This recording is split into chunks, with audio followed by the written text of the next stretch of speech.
First of all, just recognizing that humans live in two primary states, love and fear.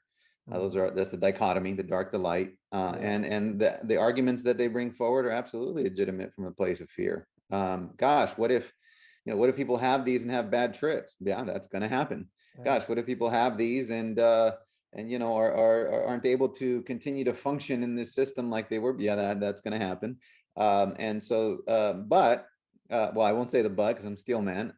So no, that makes a lot of sense. Yeah. So yeah, from a place of fear, there's a lot of very good arguments. I guess we just choose to step out of that because fear is our end. Devil you know versus devil you don't type of thing. Yeah. Yeah. Okay. That makes Yeah, sense. I would say for me too, these are probably not explicit fears, but these are the fears that even get to the Controlled Substances Act in the first place, which is the fear of shifting paradigms.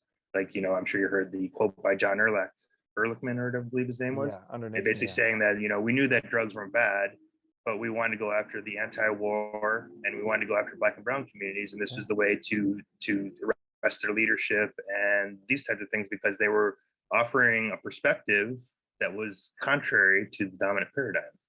And so that's, I think, they might not say that in terms of the fear factor, but somebody that loves the status quo, change is uncomfortable.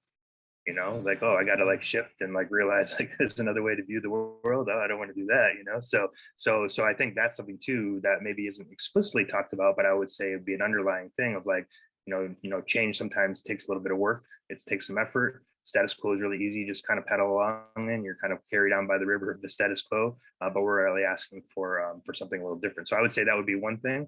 And then, in terms of, there's also, I think, just tap into what Carl was saying around fear, what is this sort of natural fear around nature? So that's another thing too, is just this need to control. We've even seen that even within the community wanting to decriminalize or legalize. Okay, well, nature here, but let's extract it and make it consistent. There's this need for consistency, right?